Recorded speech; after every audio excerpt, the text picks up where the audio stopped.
All right, everyone, it's time for our little hazing of the New York Times here because they tried to cover themselves. Like they did their shitty reporting, largely Twitter related, a few days ago with regards to the hashtag Me Too stuff with Joe Biden. You know, he's got allegations against him of sexual assault, essentially.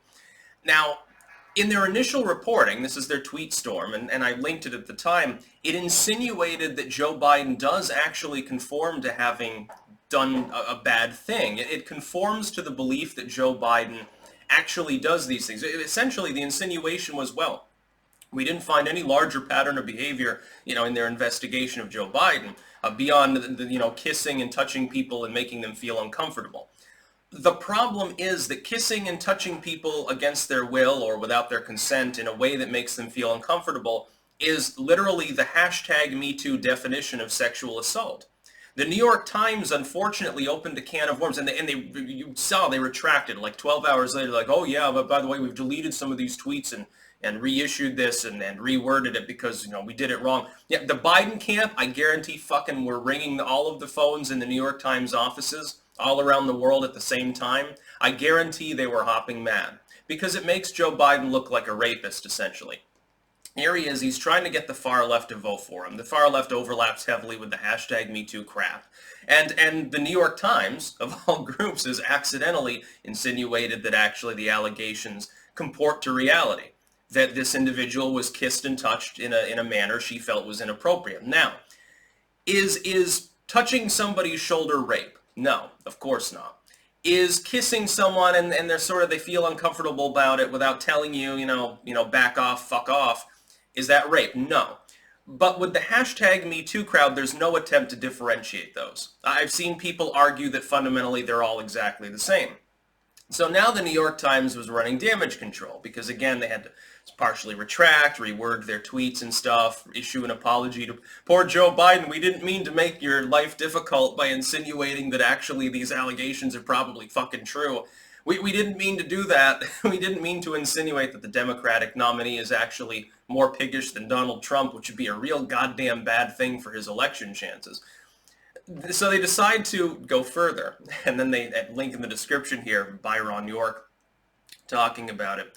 And apparently, people were correctly associating this story with their coverage of Kavanaugh. See, the New York Times raked Kavanaugh over the coals for months, even after he was confirmed, saying, well, basically there's this one allegation against him. There were three people who made allegations. Two of them were so non-credible they didn't really get any airtime. They didn't figure into the legal proceedings against Kavanaugh because one of them was basically dispelled completely and the other one was basically hearsay. So here you've got Christina Blasey Ford, or whatever the fuck her name is. She's making allegations, basically, Kavanaugh was groping me, is touching me inappropriately. There was no corroboration of this. In fact, there were witnesses called forth for Kavanaugh that discredited the claim entirely.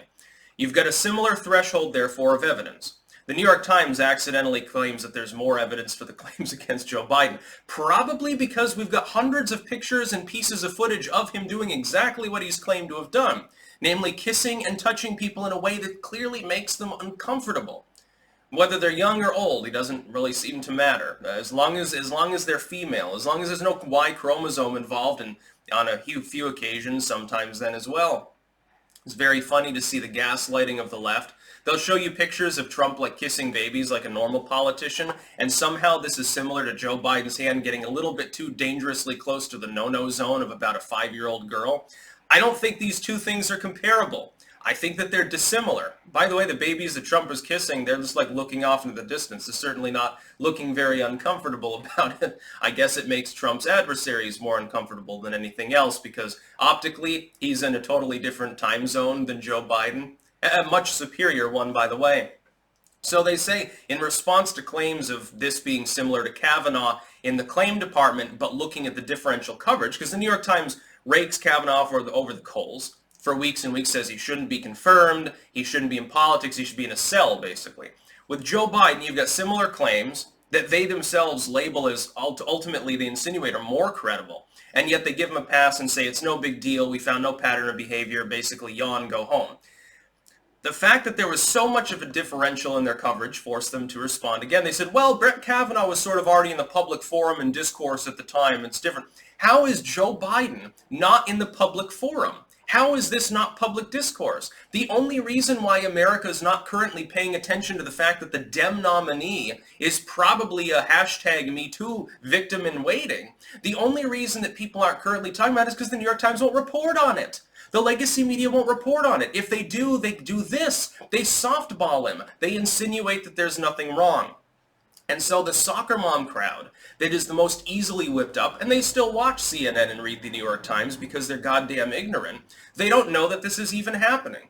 And if they do, they know that it's no problem because the New York Times told them so. The legacy media is literally trying to make its own news again.